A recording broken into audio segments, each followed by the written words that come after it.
홍 목사님이 오시니까 아주 더 신이 나신 것 같아요. 짝짝꿍이 아주 더 잘 맞으시네요. 김 목사님하고는 좀 심심했을 것 같아요.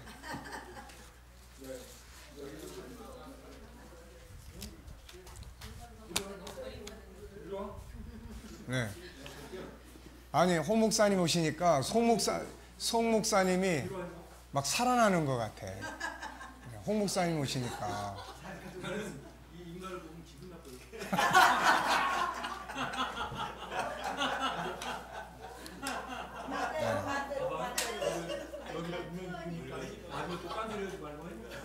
네. 자, 출발하겠습니다. 자, 증상. 대중 앞에서 연설을 해야 하는 상황이나 처음 보는 사람과의 만남뿐만 아니라 일상적인 활동인 타인과 대화를 하거나, 앞으로 이제 여러분들 교회 젊은이들이 이제 학교 졸업하고 이제 사회 취업을 하거나 이런 상황들이 되면 이게 반드시 이게 오기가 아주 쉬운 분야들이에요, 이게. 그래서 취업을 하거나 그러면은 아이들 불러놓고 저는 이제 이 세 가지를 꼭 이야기를 해줘요. 취업을 하면은 일단 뭐 올 수 있는 애는 불러다가, 첫째는 우선 직장에 딱 들어가면은 뭐가 제일 문제입니까? 이제 우선은 인간관계예요, 인간관계. 그래서 인간관계를 잘하는 제일 좋은 방법은 이제 배우려고 하는 자세예요. 배우려고 하는 자세. 선배님, 이것 좀 가르쳐 주세요. 사람은 누구나 다 자기한테 가르쳐 달라고 하는 사람은 다 좋아해요. 대부분 다. 귀찮아 하면서도 좋아합니다, 이게. 그래서 그거 해라. 두 번째는 변화를 시도해라, 변화를. 그렇지 않으면 얼마 안 가서 자기 자신이 권태감을 느끼기 시작해요. 그 다음에 세 번째는 이것을 통해서 내가 궁극적으로 갈 목표는 뭐냐. 이걸 정하게 합니다, 이걸. 그러니까 이런 것들이 없으면은 이제 지루해지고 재미도 없고 그래요, 이게. 그러니까 이제 처음에 가서 실수할 수도 있어요. 뭐 상사 만나는데 모처럼 잘 꾸미고 갔는데 그냥 괜히 떨려가지고 말도 못하고, 그러면 이제 그게 스트레스를 엄청나게 작용을 하는 거예요, 이게. 그러니까 이런 부분들을 우리가 이제 이렇게 따로 특강이나 이런 걸 통해서 해주는 게 필요합니다. 자, 그래서 일상적인 활동인 타인과 대화를 하거나 식사를 하거나 모임에 참여하는 등의 상황에서도 심한 공포를 느낍니다. 또 환자들은 다른 사람들이 자신을 불안정하다고 생각할까봐 두려워합니다. 또한 자신의 얼굴 붉어짐, 몸 또는 목소리 떨림, 땀 흘림, 얼굴 굳어짐과 같은 신체적 증상들을 타인이 볼까봐 두려워합니다. 진단. 사회 공포증의 진단 기준은 다음과 같습니다. 아동기, 사춘기 때 정상적인 부끄러움을 사회 공포증과 감별하는 것이 중요합니다. 18세 이하의 경우에는 사회 공포 증상이 최소한 6개월 이상은 유지되어야 사회 공포증이라고 진단을 내릴 수 있습니다. 다음은 사회 불안장애 진단 기준입니다. 한 가지 또는 그 이상의 사회적 상황이나 활동 상황에 대한 현저하고 지속적 두려움. 두려운 사회적 상황의 노출은 언제나 예외 없이 불안을 유발시키며 이는 상황과 관계가 있거나 상황이 소인이 되는 공황 발작으로 나타난다. 공포가 너무 지나치거나 비합리적인 걸 인식한다. 공포스러운 사회적 상황이나 활동 상황을 회피하려 하고 그렇지 못할 경우 강한 불안과 고통을 경험한다. 공포스러운 사회적 상황 또는 활동 상황에 대한 회피, 예기 불안, 또 이로 인한 고통이 정상적인 일상생활, 직업, 기능 또는 사회적 활동이나 관계 형성을 심각하게 저해하거나 공포를 심하게 고통받는다. 자, 사회 불안장애의 다양한 종류. 정면 공포, 얼굴이 빠르게지는 것, 떨린 공포, 자신의 손이나 눈꺼풀, 입술이 떨리는 걸 두려워합니다. 연단 공포, 대중 앞에서 발표하거나 노래 부르는 상황을 두려워합니다. 낭독 공포, 소리 내어 글 읽기를 두려워합니다. 참 별게 다 있어요. 수행 공포, 다른 사람 앞에서 일이나 어떠한 활동을 수행하는 것을 두려워합니다. 쓰기 공포, 다른 사람 앞에서 글씨를 쓰지 못합니다. 공중 변소 공포, 다른 사람이 근처에 있으면 소변을 보지 못합니다. 자기 냄새 공포, 자신의 몸에서 냄새가 나서 다른 사람들을 불쾌하게 만든다고 생각합니다. 시선 공포, 다른 사람들의 시선으로 불편해지고 불안을 느낍니다. 자기 시선 공포, 자기 시선으로 인해 다른 사람들에게 피해를 준다고 생각합니다. 자, 경과, 합병증, 사회 공포증은 발병 시점이 보통 아기나 사춘기에 시작되어 발달과 성장에 안 좋은 영향을 미칠 수 있고 학교 생활이나 직장 생활을 방해합니다. 또한 우울증과 약물 남용에 빠지기 쉽습니다. 진단, 인지행동 치료와 약물 치료가 있습니다. 인지행동 치료는 뭔지 아시죠? 생각을 바꾸는 겁니다. 그리고 부딪혀보고 행동치료는 현장에서 부딪혀보면서 바꿔가는 거예요. 약물치료는 선택적 세로토닌 재흡수 억제제가 가장 널리 사용되며 항불안제도 일부 사용됩니다. 수행공포증의 경우는 베타 수용체 차단제를 과제 수용 1시간 전에 사용할 수 있습니다. 인지행동치료는 왜곡된 인지를 교정해주는 인지치료와 행동치료의 일종인 노출치료가 가장 효과적입니다. 노출치료는 같은 말이에요. 현장에 노출시켜보는 거죠. 인지치료를 통해 얻게 된 인지적 재구성을 확인시켜주는 역할을 합니다. 노출은 상황 노출, 실제 노출이 흔히 적용되는데 상황 노출은 치료 상황에서 어려운 상황을 실제 상황과 유사하게 만들어 노출시키는 것이고 실제 노출은 실제 상황에서 생활에서 노출을 경험하도록 하고 치료 상황에서 발표하게 하는 방식입니다. 집단치료가 효과적이라는 보고가 있습니다. 진료과, 정신건강의학과, 관련 질병은 불안장애, 광장공포증, 분리불안증. 자, 블로그에 나온 이야기들을 좀 살펴봤어요. 블로그에 나온 이야기를 보면은 대인기피증 증상과 대인기피증 치료법, 대인공포증 증상과 대인공포증 치료법. 대인기피증에 대해 많이 들어보셨죠? 대인공포증이라도 불리는 대인기피증. 대인기피증은 연예인들의 경우에도 많이 겪는 것으로 알려져 있는데요. 외모나 어떠한 사회적 상황에 처했을 경우 대인기피증이 많이 발생하는 것 같더라고요. 대인기피증은 과연 어떤 것이며 치료할 수 있는 방법은 어떤 것들이 있는지 알아보겠습니다. 대인기피증은 대인공포증, 발표불안, 무대공포증, 안면홍조공포증으로 불리기도 한다는데요.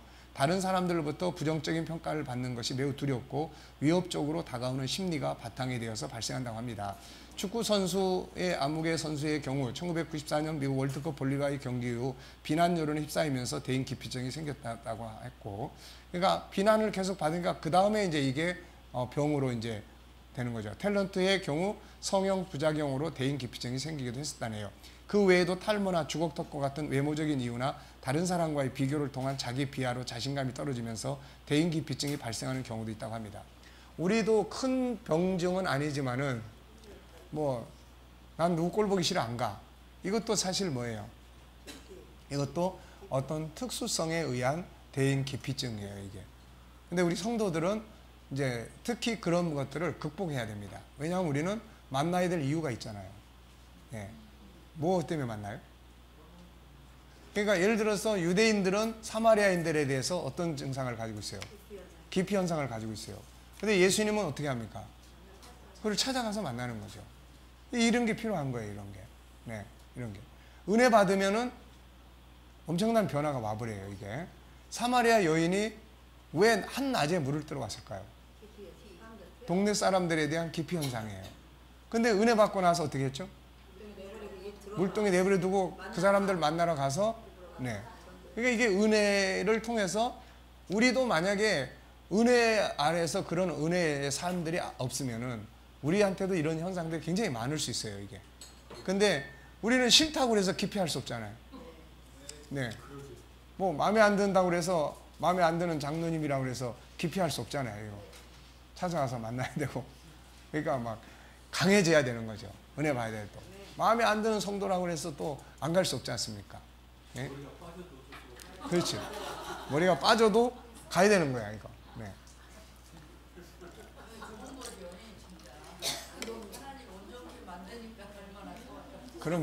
그러니까 결국은 뭐예요? 하나님의 형상을 은혜 아래에서 자꾸 회복해 가는 거죠, 이게. 그러니까 하나님의 형상, 창세기 1장의 하나님의 형상을 우리가 제대로 활용되고 있을 때는 이런 게 다 필요 없는 거예요, 이거. 이게 대인기피증이 왜 옵니까, 이게? 자, 대인기피증 증상으로는 아래와 같은 내용들이 있다고 합니다. 가족 구성원이 아닌 다른 사람들에게 평가되는 것에 대한 과도한 걱정, 긴장으로 인해 얼굴 붉어지고 떨리며 땀을 흘림, 사회적 상황에서 혼란스러워하거나 얼어붙는 듯한 긴장, 친구들과 어울리는 것을 꺼려함, 대화를 시작하는데 주저함, 타인과 눈을 마주치는 것을 회피함, 사회적인 활동에 참여하는 것을 거부함. 대인기피증 치료는 인지행동적인 치료와 사회성과 대화 기술 및 문제 해결 능력을 높이는 데 초점을 맞춰서 이루어진다고 합니다. 어떤 상황을 지속적으로 모의 학습한 후 실제 상황에 점차 접목해 나가는 훈련을 진행하다 보면 대인기피증 증상이 점차 나아집니다. 그러니까 이거는 다른 질병에 비해서 스스로 훈련을 해야 될 영역이 많아요. 내가 무대 공포증이다. 그러면 무대에 서는 연습을 계속 해야 돼요. 지난번에 중학교 1학년생 멘토하면서 얘가 이제 춤을 추잖아요. 그래서 내가 계속 이제 이야기해 준 것이 그러면은 연습 그 무대에 많이 서라. 많이 서라. 네가 그냥 어떤 무대가 됐든지 이제 많이 서라. 만약에 얘가 실제로 하는 무대에 딱 서서 어떤 실수를 딱 했으면 그 다음부터 이제 이게 무대 공포증이 오기 시작하는 거예요. 그러니까 무대에 섰을 때 아무렇지도 않게끔 할 수 있도록 이제 그래서 이제 이런 것들이 이제 필요합니다. 만약 대인기피증 증상이 심할 경우에는 항우울제나 항불안제, 베타차 단체 등을 약물 치료를 병해야 한다고 합니다. 대인기피증은 진정한 나 자신을 알게 되고 또한 그러한 자신을 인정하고 받아들이게 될 때 한층 가벼워질 수 있다고 합니다. 남들과 비교하여 남들보다 단점들만 찾기 시작하면 한없이 대인기피증을 빠질 가능성이 높다고 하는데요. 그래서 뭘 해야 돼요? 자신만의 장점을 찾고 자기 자존감을 높이는 거예요. 자존감이 낮아지면 대인기피가 커져요. 이게. 그래서 자존감을 높이는 거예요. 스스로에 대한. 그래서 자기와의 대화를 통하고 자기의 장점을 찾고 자기 존엄성을 인정하고 존귀함, 그 다음에 모양의 다양성, 재능의 다양성 이런 것들을 우리가 계속 훈련을 통해서 자기 안에도 능력이 있다는 걸 인식하고 이런 게 필요한 거예요. 자, 시도는 어렵지만 해보면 별거 아닌 대인공포증 치료, 피하기보다는 맞서자. 32살 직장인 아무개 씨, 그를 아는 주변 지인들은 항상 이 사람을 평가할 때 고등학교 때부터 지금까지 한결같은 친구라고 말합니다. 학창 시절부터 30이 넘어서까지 낯선 곳 또는 모르는 사람들 앞에서는 말도 제대로 못하고 긴장하는 모습 때문에 한결같다고 말하는데요. 예전에는 친한 친구들 앞에서도 자신의 의견도 제대로 못 내었었지만 그나마 지금은 좀 나아졌다고 합니다. 낯선 곳 대중 앞에서만 서면 작아지는 나. 과연 뭐가 문제일까요?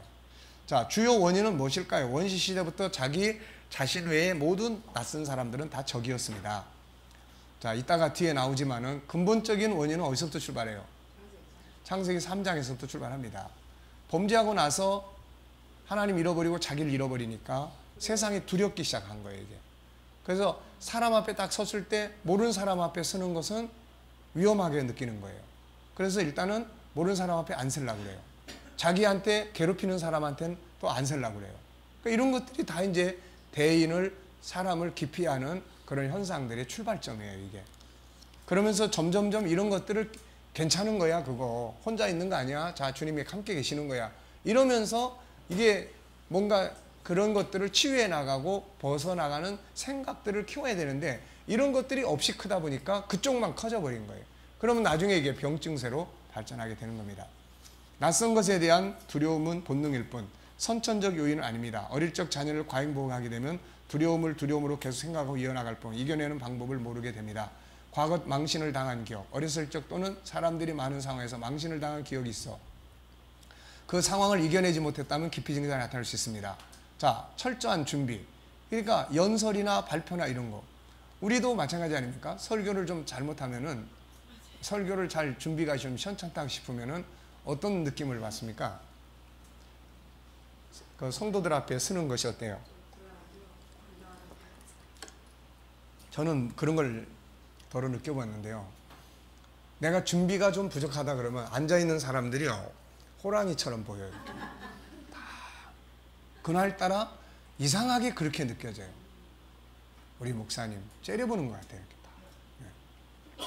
근데 설교 준비가 은혜롭게 잘 되면은 내가 압도를 하죠. 누가 있어도 상관없어 이제. 그러니까 이런 차이점들이 있는 거예요. 그러니까 이 대인기피는 다른 거하고 다르게 자기 스스로가 이렇게 공부하고 노력하고 훈련해야 될 분야들이 많이 있어요. 이게 그렇게만 하면은 이제 바꿔줘야 할 분야들이 많습니다. 사람은 어차피 모르는 영역 앞에서는 두려움을 느끼게 돼 있어요. 근데 내가 내용을 빠삭하게 잘 아는 부분들은 괜찮아지는 거예요. 네. 예를 들면 이런 거예요. 나는 이제 물 속에 들어가는 걸 나는 아주 안 좋아합니다. 네. 그래서 난 물에 대한 공포증이 있어요. 우리 집 사람은 아주 물을 좋아합니다. 그러면 차이점은 뭐냐? 수영을 잘하고 나는 수영 배우러 갔다가 배우는 게 아니라 물속에서 허우적거리다가 물만 먹고 나오고 그리고 옛날에 그 어디야 저 나이지리아 가가지고 한번 죽을 뻔했어요.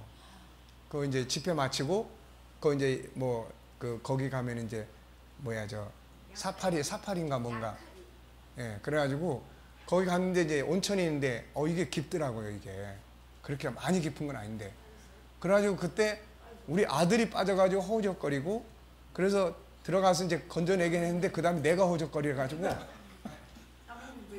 아니 사모님이 구한 게 아니라 그때 하여튼 어떻게 해서 다 살긴 살았는데 예. 그래서 그 다음부터는 하여튼 나는 물은 별로 안 들어가. 예, 물은. 네.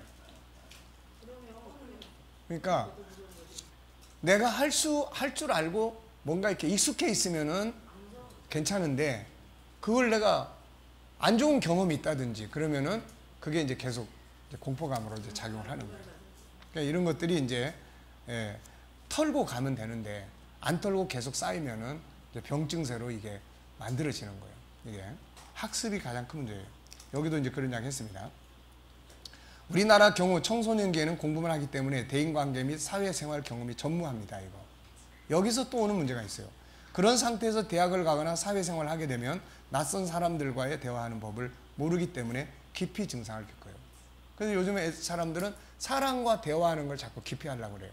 스마트폰하고 대화는 익숙하고 카톡으로 하는 건 아주 익숙한데 직접 대화하는 거는 굉장히 어설프단 말이죠, 이게. 그러니까 이런 것이 나중에 이제 직장이나 사회에 가면은 그게 이제 기피 현상으로 나타날 가능성들이 굉장히 많아요, 이게. 자, 학습된 기피증. 이거는 이제 내가 그런 걸 자꾸 경험함으로써 내 속에 학습이 되는 거예요, 이게 학습이. 학교 교육 문제점. 암기 위주의 공부만 하다 보니까 다양한 것들을 습득할 겨를이 없다. 그러다 보니 성장해서 다른 분야, 다른 사람들을 대할 때 두렵고 부끄럽고 그러는 거예요, 이게. 다른 사람들 앞에서 당황하거나 바우스로 보일 것 같은 창피함을 경험한 후 다양한 사회적 상황을 회피하게 되고 이로 인해 사회적 기능이 저하되는 정신과적 질환입니다. 이후에 사람들은 다양한 사회적 상황에서 창피를 당하거나 난처해지는 것에 대한 과도한 두려움을 갖게 됩니다. 이런 내용들을 우선 이해를 하고 나면은 답은 또 다 있잖아요. 이렇게. 아, 이런 건 이렇게 하면 되는구나. 답이 다 있는 거예요. 마음을 비우지 못하고 너무 생각하고 준비하면 자기 마음을 억압하게 되고 완벽함을 추구하려 할 때 오히려 심해집니다.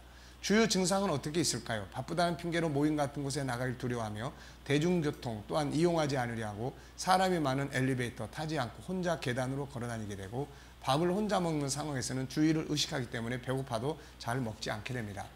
발표를 하거나 많은 사람들 앞에 나서야 되는 상황에서는 목소리가 떨리고 심장 박동수가 증가하며 진땀이 납니다.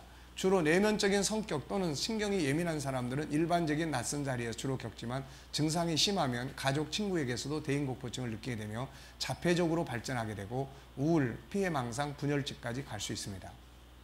그러니까 이 뒤에 우울, 피해망상, 분열 이거는 이제 병이에요. 이거는.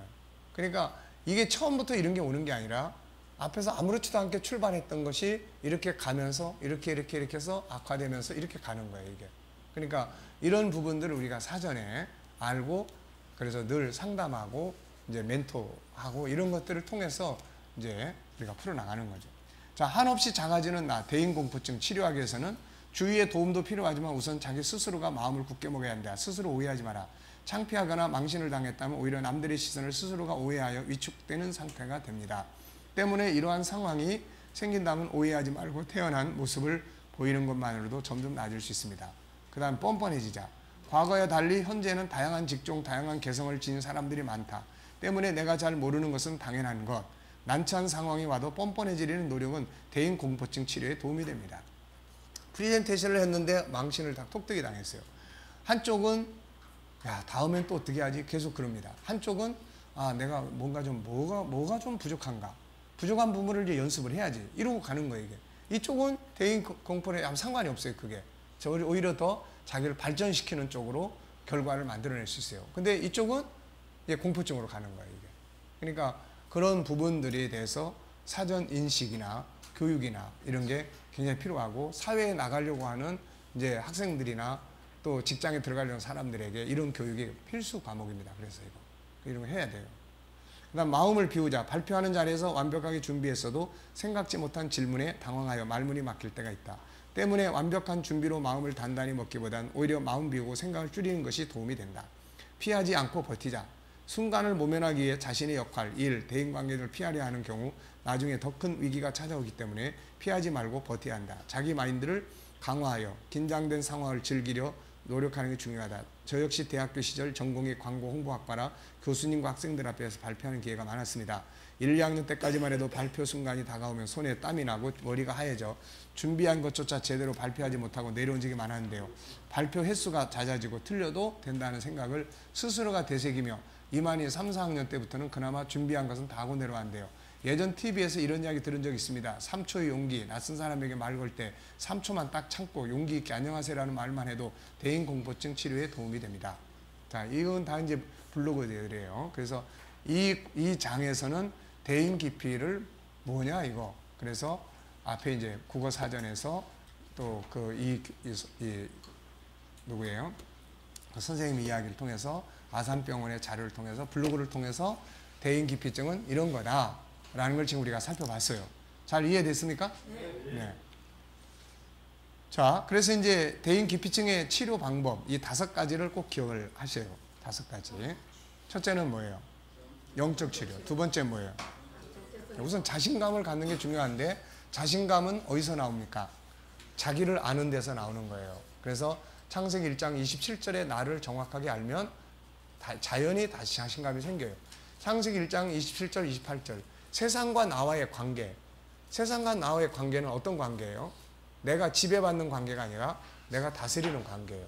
이것만 명확하게 알면 일단은 어떤 문제가 딱 부딪히면 우선 최우선적으로 이거는 다스릴 수 있다라고 하는 데서부터 출발을 하는 거예요, 이게. 그러니까 이런 것들이 아주 중요합니다. 그 다음에 뭐가 필요해요? 상담이 필요합니다, 이제. 아는 사람하고 모르는 사람 벌벌 떠는데 아는 사람은 아무것도 아니에요, 이게. 그러니까 그런 것 때문에 상담이 필요한 겁니다, 이게.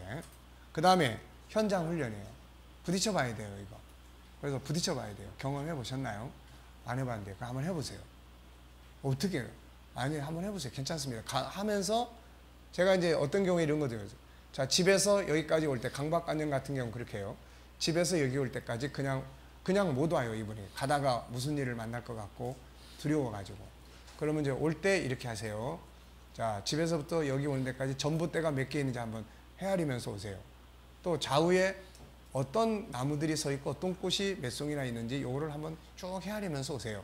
그러면 이제 이 사람의 생각이 그쪽에 집중이 되다 보니까 이쪽 거를 이제 잘 안 해요, 이거. 그리고 올 수가 있는 거예요.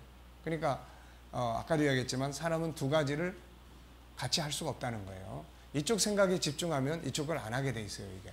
그러니까 이런 원리를 활용하는 것이 인지치료고 그렇습니다. 자, 그래서 현장훈련. 그 다음에 뭐예요? 자기관리예요. 그리고 5가지는 우리가 대인 기피증 치료하는 데 있어서 아주 필수적인 거니까 계속 이렇게 기억해 두시는 게 좋습니다. 첫째 뭐예요? 영적 치료. 둘째, 네, 셋째, 넷째, 다섯째. 네. 자, 한번 외쳐보겠습니다. 214페이지 시작.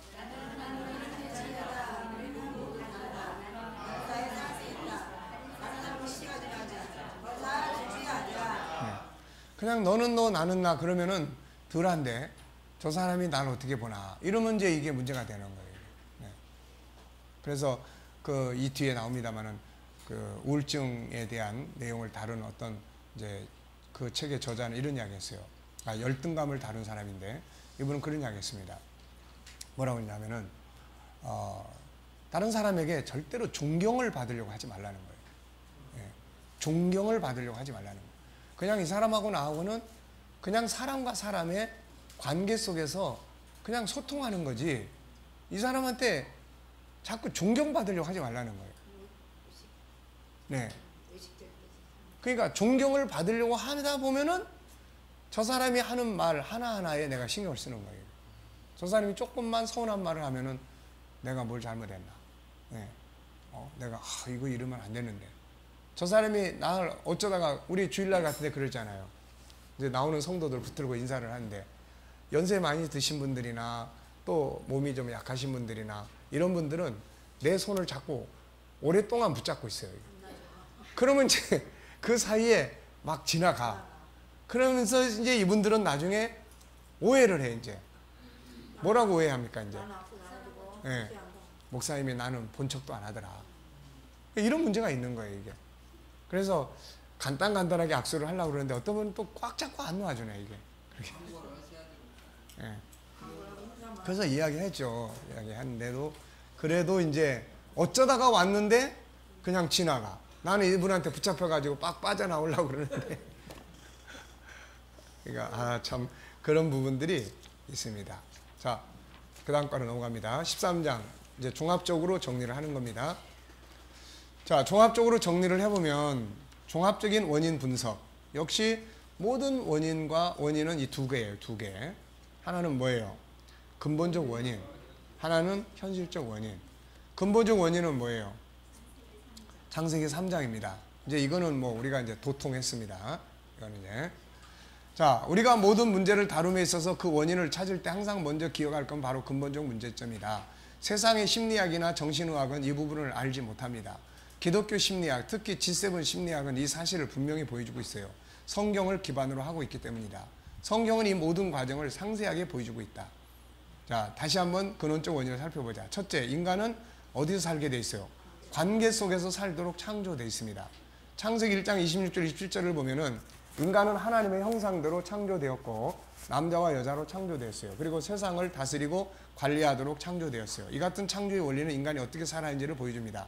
다시 말하면 인간은 관계 속에 살도록 되어 있음을 알 수 있다. 하나님 형상대로 지음받았으니 당연히 하나님과 관계를 갖도록 되어 있고 사람이 남녀로 지음받고 생육 번성하도록 되었으니 당연히 사람과의 관계 속에 살도록 창조되었고 만물을 다스리고 정복하라고 하셨으니 당연히 환경과의 관계 속에서 살도록 창조되었습니다. 물론 이 관계는 기계적인 관계, 약육강식의 관계, 두려움과 부끄러움의 관계가 아니라 사랑의 관계, 존중함의 관계, 당당하고 자신감이 있는 관계죠. 그러므로 지금 우리가 공부하고 있는 대인기피증이니 사회기피증이니 공황장애니 하는 말들은 전혀 필요 없는 말들이었어요. 사람을 기피하고 환경을 기피한다면 창세기 1장 27절 31절의 말씀은 이루어질 수가 없기 때문이에요. 그러므로 처음에 사람, 만들어진 나의 본질은 기피증이 아니라 만나고 싶고 다가가고 싶고 세상에 대해 자신감이 있고 존중 여김을 받고 싶은 본능을 나타낸다. 그래서 기피증이 있고 나면 그 속에는 참담함이 있는 것은 바로 그게 본래의 성품이 아니기 때문에 그런 거예요. 이게 본래는 뭐예요? 당당하고 자신감 있고 성취감이 있고 좋은 관계를 갖고 그래서 기쁘고 즐겁고 행복한 이런 관계를 가져야 되는 거죠. 두 번째, 하나님의 형상이 가지고 있는 인간관계의 특징과 결과 본래 만들어진 나의 모습 속에는 하나님의 형상이 들어있다. 그리고 이것은 하나님과의 관계, 사람과의 관계, 환경과의 관계를 어떻게 하는지를 담아놓은 설계 도면이다. 유일성, 존귀함, 자기의 재능과 다양성, 인격성, 생각, 자유, 대화, 거룩성, 성과 아름다움, 사랑성, 배려, 존중, 영원성, 영원한 삶, 더 좋은 것, 천국의 꿈, 현실에 대한 사랑. 인간은 이런 특징을 가지고 하나님과의 관계, 사람과의 관계, 환경과의 관계를 갖고 살게 되어 있다. 이 속에 행복이 있기 때문이다. 깨져버린 관계와 기피증, 이걸 우리는 원시적 대인 기피증이라고 표현을 해요. 성경은 이 같은 삶의 질서가 깨져버린 한 사건을 보여주는데 그것이 창세기 3장이에요. 여기서 하나님과의 평화의 계약은 깨어지고 죄가 들어오죠. 죄는 그 결과를 가져옵니다. 여기서 나타나고 있는 죄의 결과를 정리해보면 다음과 같아요. 죄는 그들로 하여금 뭘 느끼게 했습니까? 부끄러움을 느끼게 했고, 죄는 그들로 하여금 뭘 느끼게 했어요? 두려움을 느끼게 했고 상대를 피하게 만들었어요. 그래서 하나님을 피하게 됩니다.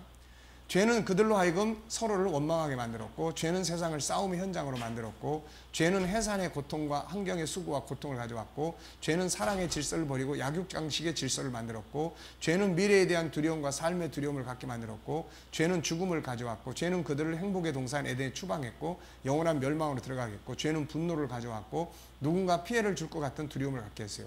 사실상 이 속에서 오늘 우리가 공부하고 있는 모든 심리적 질병들이 기본적으로 출발하고 있다는 것을 알 수가 있어요.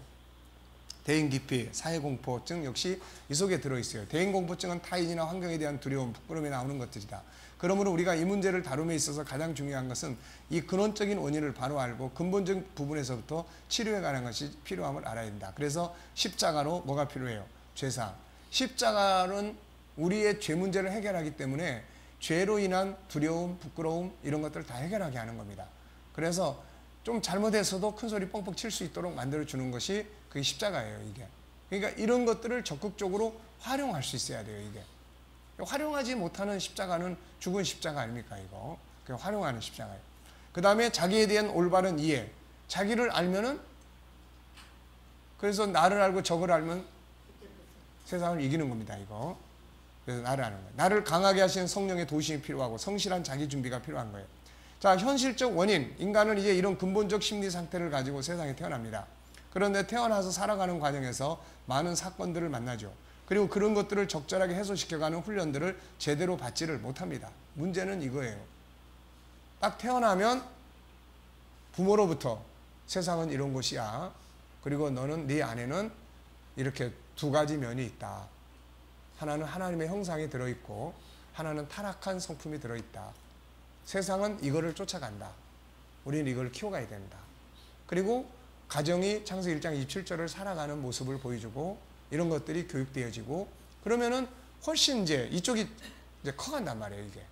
그러니까 그런데 우리는 유감스럽게도 이쪽이 자꾸 크는 거예요, 이게. 그래서 태아에서부터 형성된 기피증. 현대 과학은 태아와 어머니 그리고 부모와의 관계, 나아가서 태아와 바깥 세계와의 관계에 대해 많은 결과들을 발표해주고 있어요. 비록 어머니 태아 안에 있는 생명체지만 바깥 세상과의 밀접한 관계를 가지고 성장해 갑니다. 그래서 때로는 이 태아가 엄마의 뇌를 치료하기도 하고 엄마의 이런 어떤 것들이 태아를 건강하게 만들기도 하고 그러는 거예요, 이게. 원치 않는 임신에 대한 부모의 절망과 원망, 낙태에 대한 부모의 갈등과 고민, 부모의 절망적 삶의 태도, 부부간의 갈등, 부모의 부정적인 삶의 자세들 이런 것들이 모두 다 그대로 태아에게 전달이 된다는 거죠. 태아의 인격 형성에 영향을 미치게 됩니다. 이 속에서 어떤 아이들은 이미 세상을 기피하고 싶은 것으로 부모를 기피하고 싶은 대상으로 인간들을 기피하고 싶은 대상으로 인식하며 성장해 간다는 거죠, 이게. 네. 자, 두 번째 이제 태어나서 성장 과정의 기피증. 근래 우리는 어린이집의 사건들을 많이 보게 돼요. 아이들이 유치원으로부터 시작해서 학교 생활을 하게 되고 이 속에서 왕따 문화, 약육강식에 의한 힘의 지배를 받으면서 세상에 대한 두려움, 모르는 사람에 대한 두려움, 힘 있는 자에 대한 두려움, 잘 모르는 데서 오는 부끄러움과 두려움, 한두 번의 실수에서 오는 두려움 등 기피증의 특징들이 만들어져요. 어떤 걸 실수했어요. 집에서도 아이가 뭘 실수했습니다. 그럼 엄마가 막 야단을 쳐요. 넌 그거밖에 할 줄 모르냐? 넌 누굴 닮았냐? 도대체 네 애비를 닮아가지고 이 꼴이냐? 막 이래요. 그러면 이제 이 아이는 어떻습니까? 이제 그 일에 대해서 두려움을 느끼기 시작하는 거예요. 기피증을 느끼기 시작합니다. 이게 이게 그 다음에 이게 공황장애처럼 와요. 이게 그런 일을 또 할 때 계속 머릿속이 떠올라요. 실수하면 어떻게 하지? 엄마가 야단치고 막 이러는데 이거 어떻게 하지? 그것이 또 실수하게 만들어요. 그게 그러니까 이런 부분들을 그래서 아주 조심해야 되고 이런 게 계속 학습이 돼서 나중에 이 속에 나는 잘 못해 라는 걸 만들어내는 거예요, 이게. 예. 자, 현실 사회적 문화 속에 만들어진 기피증. 우리의 사회는 어떤가? 하나님의 형상이 실현되는 문화가 아니고 약육강식의 문화, 약한 자들에게 대한 질책, 힘 있는 자들의 아나무인적인 자세들, 무한 경쟁의 사회 이런 것들은 가히 공포적이에요. 그래서 사람들이 직장 가는 것 자체를 두려워하는 경우가 많단 말이죠, 이게. 이런 상황에서 다음과 같은 문제들이 부딪히게 되고 이런 이유들은 대인 기피증을 만듭니다. 우선 새로운 환경에 처했을 때 발병할 수 있어요. 굉장히 긴장하게 되고. 왜냐하면 그동안 이제 예를 들면 옛날 우리들은 그냥 사회에 던져졌어요, 이게. 우리 같은 경우는. 저도 이제 초등학교 3학년 때 이 정읍에서 서울로 아버지 따라 가가지고 그때 이제 학교 전학을 해야 되는데 이제 옛날 어른들이 무식해가지고 이 전학을 못 시켰어요. 그래가지고 6개월 이게 3개월 안에 전학이 돼야 되는데 한 6개월쯤 지나가지고 이제 삶의 터전을 마련하고 뭐하고 학교 가니까 이미 전학이 안 돼 버리는 거예요. 그러다 보니까 이제 내 인생은 완전히 거기서부터는 이제 옆으로 새기 시작을 했어요. 그래가지고 이제 공부는 뭐 다 뭐예요 고등국민 뭐 이상하게 야학 뭐 이런 거 그런 쪽으로 가고 그 다음에 이제 주 삶은 이제 돈 벌러 다니는 거예요, 돈 벌러. 그래서 종로 바닥에서 이제 내가 컸지 않습니까? 그래도 네 종로 바닥이 대단한 바닥이에요, 그 바닥이. 그래가지고서는 그러다 보니까 다른 건 잘 모르겠어요. 근데 세상을 사는 거는 자신감 뭐 이런 거 뭐 그냥 별거 별거 다 해보면서 막 별걸 다 만나다 보니까는 뭐 그냥 세상은 뭐 충분히 사는 곳이야, 이거는. 이래 살든 저래 살든 다. 근데 이제 지금은 다 오냐 이제 쉽게 말해서 이제 온실 안에서 다 키우지 않습니까? 얘네들이 갑자기 이제 부모는 그동안에 눈치 한번 안 주고 키웠는데 갑자기 사회라는 직장이라는 곳에 딱 들어갈 때까지는 기분 좋았는데 들어가니까 뭐 막 이상하고 괴상한 사람들이 막 주변에 널려 있는 거야, 이거. 그럼 몇 번만 스트레스 받으면 이제 직장 가려고만 하면 이제 이게 막 두근두근해지고 이제 막 이런 현상이 오는 거예요, 이게. 그러니까 그래서 젊은이들이 공황 장애를 많이 앓고 있는 이유가 거기 있어요. 우리 나이 든 사람들은 뭐 아유 뭐 죽기밖에 더 하겠어 뭐 이런 거. 에휴 그래도 다 사는 방법이 있는 거야. 그러니까 그런 것들이 덜한데 젊은 애들은 그런 훈련도 그런 것도 안 해봤기 때문에 그래서 이게 어렸을 때부터 항상 아까도 이야기했지만은 경계선이 분명하고 지가 할 일과 옆에서 도와줘야 될 일과 이런 것들이 분명해야 돼요. 그 지난 아까도 이야기했지만은 우리 그 이제 모양의 다양성 공부하는 클래스에서 그 이제 엄마가 주도적인 삶을 이야기했더니 뭐라 그러냐면 저는 너무 주도적이어 가지고 이거를 좀 절제를 해야 될 것 같습니다. 그래서 그 과제를 줬어요, 이제. 그래서 그동안 엄마가 아들의 것까지 몽땅 뺏어서 하던 거를 아들한테 이제 주도적으로 할 수 있도록 하고 그러면서 이제 본인이 뭐라고 이야기하면은 엄마는 지켜보는 역할을 좀 해주면 이게 필요할 것 같습니다. 아이가 지가 알아서 한단 말이에요, 이게. 그러니까 이런 경계가 제대로 설정이 안 돼 있으면은 애 할 일을 엄마가 다 뺏어 다 해. 그리고 엄마는 애를 지금 잘 도와주고 사랑한다고 생각한다고 지금. 애는 또 그게 편해. 지가 막 머리 쓰고 뭐 하는 것보다는 엄마가 다 해주니까 얼마나 편해, 이거. 그러니까 문제는 이제 그 속에서 커야 될 이쪽 영역들이 안 크는 거예요, 이제. 어떤 곤충학자가 그 애벌레, 껍데기 속에 애벌레가 들어가지고 그게 막 발벌 치동 있는 걸 보니까 불쌍해가지고 그 뚜껑을 딱 잘라가지고 꺼내놨어요. 그랬더니 얘가 죽어버린다는 거예요. 거기서 이제 이야기하는 게 뭐예요? 고민하고 발버둥 치고 몸부림쳐야 될 시간이 있다는 거예요. 그걸 통해서 얘가 날개를 얻게 되는 거고 그걸 통해서 나오면 날아갈 수 있는 게 있는데 이거를 지금 부모가 다 해줘 버리니까 얘는 편해. 근데 어느 날 딱 던져놓으니까 날지도 못하고 기지도 못하고 이제 그러고 있는 거예요, 이게. 그러니까 이런 부분들이 우리의 가정 속에서 교육되어져야 됩니다. 자, 그래서 이제 사람들이 나를 어떻게 볼 것인가에 대한 두려움, 우월, 경쟁 의식, 완벽증으로 인한 심한 열등감, 좌절감, 서구에 비해 한국 상황에서 특별히 많은 건 눈치사회 문화권, 어느 날 사건이 일어나고 증상이 나타나면서 점점 발전하고 컴퓨터와 스마트폰에 익숙한 사람들이 어느 날 사람들과의 만남을 갖는 것도 쉬운 일이 아니다. 이런 상황들 속에서 기피증이 없다면 아마도 그게 비정상적인 사람이다. 감정이 없는 기계처럼 말이다. 그러므로 이 같은 증상이 있다고 할지라도 전혀 이상할 것이 없다. 우선 심리 상담을 할 때 가장 중요한 것은 지금 겪고 계시는 일은 다 우리가 가지고 있는 보편적인 일입니다. 그게 이제 먼저 해주는 이야기예요, 이게. 자, 또 수많은 사람들이 그런 속에서 어쩔 수 없이 살아가고 있어요. 먹고 살리니 어쩌겠는가. 보기 싫어도 만나야 하고 하기 싫어도 해야 하니 말이다. 그러니 떨리기도 하고 눈이 깜빡거리기도 하고 얼굴이 붉어지기도 하는 등의 자기 방어적인 특징들이 나타나지 않겠는가. 자, 그 다음에 이제 학습된 기피증. 수많은 일들이 학습을 통해서 이루어집니다. 좋은 학습이 계속되면 좋은 삶을 살게 되는데 나쁜 학습이 계속되면 나쁜 삶이 만들어져요. 자꾸 그래서 우리가 어떤 목표를 정할 때 중간에 작은 목표들을 많이 만들어라는 이유가 그거예요. 예, 작은 목표, 징검다리들. 그래서 작은 목표를 이게 성취하면은 자꾸 성취해 나가면 이게 학습이 돼요. 그래서 나중에 저것도 할 수 있어라고 하는 생각을 갖게 돼요. 네. 자, 이것이 학습이 되고 나면 후에 아무것도 할 수가 없습니다. 그래서 어디까지 했죠? 처음 만나는 사람, 처음 대하는 곳, 어떤 충격적 사건들 역시 기피증의 원인으로 작용한다. 어떤 일에 대해 잘 준비되지 않은 상황이 되었을 때 역시 사람 앞에 서는 것은 두려운 일이 된다. 이런 일들이 반복되면 다음에는 아예 학습이 돼서 그 사람 앞에 혹은 그 장소에 나서기가 힘들어진다. 결론, 어떤가? 혹시 나에게 기피증이 있다면 원인이 좀 이해되었는가? 그 어떤 정신적 질환도 나만 앓고 있는 건 없다. 우물안 개구리가 되지 말라는 말 그래 나온다. 나 혼자만 앓고 있는 것이 아니라 모든 사람이 가지고 있는 증상이다. 다만 경중의 차이가 있을 뿐이다. 일단 나만 그런 것이 아니라 모든 사람이 다 같이 그러고 산다는 걸 알고 나면 좀 더 편해진다. 바울 사도는 이 사실을 이렇게 이야기했어요. 한 사람으로 말미암아 죄가 세상에 들어오고 죄로 말미암아 사망에 들어왔나니 이와 같이 모든 사람이 다 죄를 지었다. 나 혼자만 죄인인가? 그러면 굉장히 좀 두려워요. 근데 가만 보니까 옆에 사람도 죄인, 이 사람도 죄인, 다 같이 죄인이야. 그러면 좀 안심이 돼, 이제. 네. 그래서 우리가 성경을 볼 때도 갈멜산의 엘리야를 보면은 뭔가 좀 기가 죽어, 이게. 참 주의 종이면 이 정도는 해야 되는데 나는 뭐야 이거. 그런데 19장에 가서 로뎀나무 아래에 앉아서 주여 나를 좀 죽게 해주시옵소서. 이걸 보면은 굉장히 뭔가 위로가 돼. 이게 이런 선지자도 이랬구나. 그 위로가 되는 거예요. 그래서 상담할 때도 어떨 때는 정석하고 상관없이 그냥 내 이야기를 해줍니다.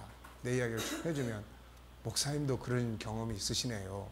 그리고 나름대로 이제 평안함을 얻고 가요, 이게. 그러니까 그런 것들이 이제 필요하죠. 결론, 다만 경중의 차이가 있는 것 뿐이죠. 그래서 모든 사람이다. 위의 말씀은 단순한 말씀이 아니다. 창세기 3장에서 한 사람이 죄를 지었지만 결국은 우리 모두가 죄인의 본성을 갖게 되었고 결과는 사망이라고 말하는데 사망이란 육적인 죽음만을 말하는 게 아니다. 정신적 죽음, 환경적 죽음, 영적 죽음 등 모든 것을 말한다. 다시 말하면 정신적 죽음인 정신적 질환 역시 모든 사람이 가지고 있다고 말한다. 자, 종합적 치유 방법. 분명한 것은 그 어떤 정신적 심리적 질환도 치료할 수 없는 것은 없다. 사회적 전문가들 역시 이 부분을 강조한다. 성경 안에서 보면 더더욱 분명하다. 고린도후서 5장 17절 다 같이.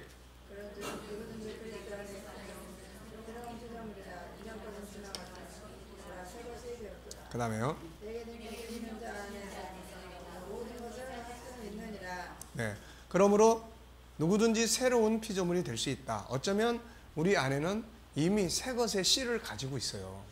그게 창세기 1장 27절입니다. 그러니까 이 부분만 찾아서 훈련해 나가고 하나님의 형상, 성령과 또 이런 역사를 통해서 죄 문제가 있으면 십자가를 통해서 해결하는 법을 가르쳐주고 이게 자기 학대에 시달리는 사람들은 우울증 속에는 자기 학대가 심각합니다. 이게 그래서 나 같은 것은 그리고 모든 것을 자기 책임으로 전가하려고 하는 이런 게 있어요. 그래서 이런 사람들한테는 십자가가 아주 중요합니다. 십자가를 통해서 해결하는 방법을 가르쳐줘야 돼요. 예. 자, 영적 치료, 정체성 치료, 심리 상담 치료, 천장 훈련, 자기관리. 영적 치료 앞에서도 이야기했습니다. 심리 치료의 가장 기본은 하나님과 하나 되는 데 있다. 인간은 하나님과 하나 되어 살도록 창조되었기 때문이다. 사실 하나님과 하나 되고 그 안에 성령이 지배하고 은혜가 충만한다면 다음의 과정들은 모두 필요가 없다. 그런데 이것이 없기 때문에 인간적 방법들에 의존하게 되는 것이다. 그래서 영적인 치료는 우선 지도자의 기도, 그 다음 그 사람이 스스로 할 수 있는 기도 프로그램 작성. 안 믿는 사람도 기도 프로그램을 짜줍니다. 아까도 이야기했지만 그 우울증 때문에 오신 남자분도 안 믿는 사람이지만 끝나고 나면 꼭 10분씩 교회 와서 기도하고 가세요. 기도는 이렇게 하는 겁니다. 뭐 딴 이야기 할 필요 없습니다. 근데 이분은 굉장히 성실하게 그걸 잘 했어요, 이게. 그러니까 뭐 어떤 경우에는 저는 하나님 안 믿는데요. 그래도 우선 믿고 안 믿고는 그런 건 신경 쓰지 마세요. 당신 속에 뭐 하나님이 믿어지고 안 믿어지고 그런 건 신경 쓸 필요 없습니다. 우선 지금 당신이 치료하는데 그렇게 누군가를 의지하고 누군가에게 이걸 토해 놓는 거, 이게 당신 심리를 치료하는데 도움이 되니까 나중에 다 치료가 되고 나서 믿어지면 믿으시고 안 믿어지면 그만두시고. 그러니까 지금은 환자가 치료하려고 하는 게 이게 중요하잖아요. 근데 그걸 막 우리가 억지로 또 막 믿어야 됩니다, 뭐 합니다 그러면 그것 때문에 스트레스 받아가지고 병이 더 악화돼서 가요, 이게. 네. 자, 그 다음에 이제 말씀 치료 과정. 사실 말씀은 치료하는 약의 기능을 해요. 예. 시편 107편 20절. 그가 그의 말씀을 보내어 그들을 고치시고 위험한 지경에서 건지시는도다. 그러므로 말씀을 읽게 하고 배우게 하고 쓰게 하고 필요한 성경 구절들을 암송하며 묵상하게 한다. 예. 그래서 말씀을 암송하는 것. 거기에 딱 맞는 성경 구절을 찾아서 이걸 계속 암송하세요 하는 거는 굉장히 중요한 거예요, 이거. 그 다음에 찬양 듣고 부르기. 이 우울증이나 이런 사람들한테 찬양 들으라고 그러면요, 또 꼭 우울한 찬양을 골라요, 이게. 네. 이걸 바꿔줘야 돼요, 이걸. 자, 왜냐하면 우울한 찬양은 일단 가사 때문에 은혜가 될 수도 있지만은 그 우울한 템포가 이게 마음의 우울함을 계속 지속시킵니다, 이거. 그러니까 이럴 때는 좀 빠른 템포의 곡으로 바꿔야 돼요. 우리가 아침에 운동하러 나가면은 그 자전거 타고 가시는 분들이 계세요. 꼭 음악을 틀어놓고 갑니다. 근데 걸어가면서도 벌써 저쪽에서 그 음악이 빠른 템포가 오면은 나도 빨라져요, 이게. 그리고 좀 느릿느릿한 옛날 흘러간 뭐 이런 노래가 나오면은 벌써 이제 쳐져요, 이게. 그러니까 참 이게 음악이라고 하는 것은 내면의 세계를 이렇게 움직일 수 있는 아주 중요한 역할을 합니다, 이게. 그래서 그런 부분을 하는 거고, 적당한 봉사하기. 정신적인 질환에 매이다 보면 가장 많이 나타나는 것이 아무것도 하기 싫어하고 사람들을 만나고 싶어 하지 않습니다. 그러므로 적당한 시간을 배려해서 봉사에 참여하는 것은 아주 중요한 일이죠. 자, 그 다음에 두 번째는 뭐예요? 이제 정체성을 찾는 겁니다. 대부분 심리에 병든 사람들은 자기의 삶을 잃어버린 사람들이에요. 그래서 자기를 찾아주는 것을 하는 거죠. 본질적 자존감 높이기, 대인기피증의 가장 큰 문제는 사람에 대한 두려움이며 그 이면에는 자신에 대한 자신감의 결여예요. 그러므로 대인기피증을 치료하기 위해서 중요한 요소 중에 하나는 자기 정체성을 바로 찾아서 자존감을 높이고 자신감을 갖게 하는 일입니다. 자기 정체성을 찾기 위해서 필요한 건 5가지 성품을 바로 아는 것이며 그 중에서도 다음에 3가지는 확실하게 알아야 됩니다. 자존감, 자신감은 여기서 출발해요. 뭡니까? 첫째, 자기의 존재의 배경. 우리가 많이 공부했죠. 둘째, 창조의 배경, 하나님의 형상. 셋째, 존재의 궁극적 목적. 위의 말씀들을 암송하고 묵상해요. 그래서 우리가 지난번에 이야기했지만 이 묵상하는 거 굉장히 중요해요. 이거를 심리치료 쪽에서는, 사회적인 데서는 연상법이라고 이야기를 해요. 연상. 우리는 묵상이라고 합니다. 그거를 이제 생각하는 거죠. 그래서 이 생각 속으로 안내를 해줄 때가 있어요. 어떤 사람 같은 경우는 그냥 편안하게 앉은 상태에서 제가 이제부터 인도하는 대로 생각 속에서 여행을 해보시는 겁니다. 그리고는 어디부터 가냐면 이 시편 139편부터 가요. 우리가 당신이 처음에 존재할 때 현장을 이랬습니다. 그 현장에서 당신을 하나님 선택하시고 하나님이 굉장히 당신을 사랑하셨습니다. 말씀을 한번 기억해 보십시오. 그래서 읽어주거나 암송시켜서 그걸 생각하게 해요. 그 다음에는 이제 당신을 창조한 하나님이 당신의 영을 만드셨는데 영을 만든 현장으로 가보시겠습니다. 하고서는 창세기 1장 27절 28절로 가요. 이렇게 가서 하나님이 당신 속에 하나 성품들을 만들어 놓으시면서 기뻐하시고 즐거워하셨습니다. 이 성품 하나하나는 이 세상을 다스릴 수 있는 능력이 들어있습니다. 이제 이런 묵상 훈련을 쭉 시켜요. 그러면 이제 이런 것들이 그 속에서 뭔가 부딪힘도 있고 그 속에서 자기를 찾아가는 거죠, 이게. 그래서 우리가 크게 묵상해야 될 게 5가지라고 그랬죠. 혹시 생각납니까?